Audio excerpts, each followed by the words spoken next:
Here in Grand Rapids, a protest is just wrapping up after 32-year-old Daquan Johnson was shot and killed by a Grand Rapids police officer. That protest just wrapping up at Calder Plaza. We have team coverage tonight. Both News 8's Katani Gooch and News 8's Nicole Tam are there. We want to start with Nicole Tam. Nicole, you started actually on the southeast side and followed this crowd. What are people saying?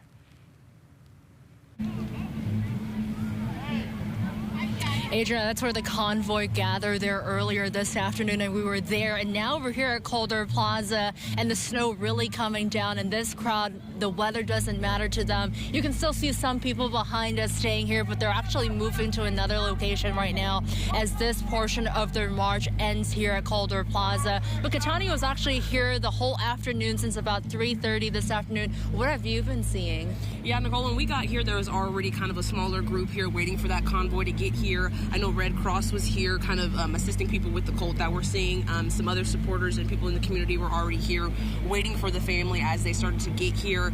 Before, I think, the mother arrived with the convoy, Daquan Johnson's cousin spoke and addressed the crowd, thanked them for coming.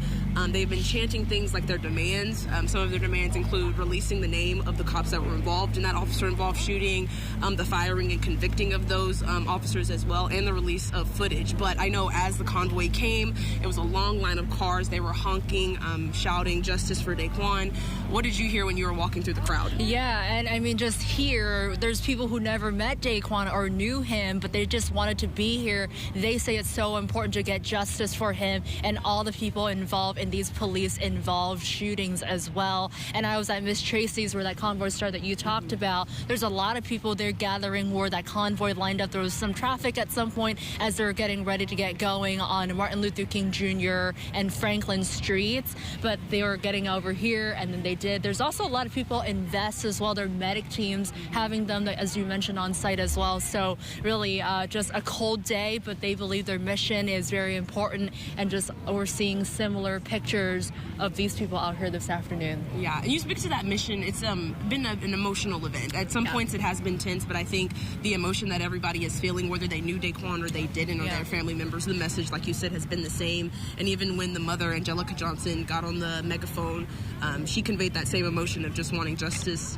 for her son, and just kind of a tired frustration that I think is what's been felt. I don't know, you talked to a couple of people in the crowd. Is that what they said to you? Yeah, it really is, and I think that's the sentiment we've been feeling since we started covering this story. Angelica has always been very vocal and open to talking with us journalists about how she's feeling, what she's learning, with support from Commissioner Robert Womack as well. He's been a big figure in this movement with her.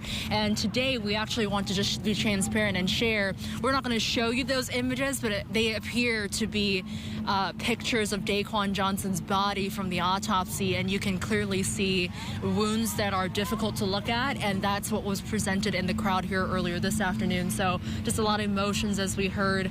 I think we're going to keep following the crowd and see what's going on, but anything else you want to add at this moment and what you saw? No, I think the emotion is the big thing, and also that it remained peaceful. The mother was very adamant about making sure that it stayed peaceful. As far as vulgarities, those weren't really said even on the microphone. As angry as I think that the crowd is, they remained peaceful, and they're moving to a new location now, so we're going to follow them. But for now, we'll send it back to you in the studio. Live in Grand Rapids, Katani Gooch and Nicole Tam.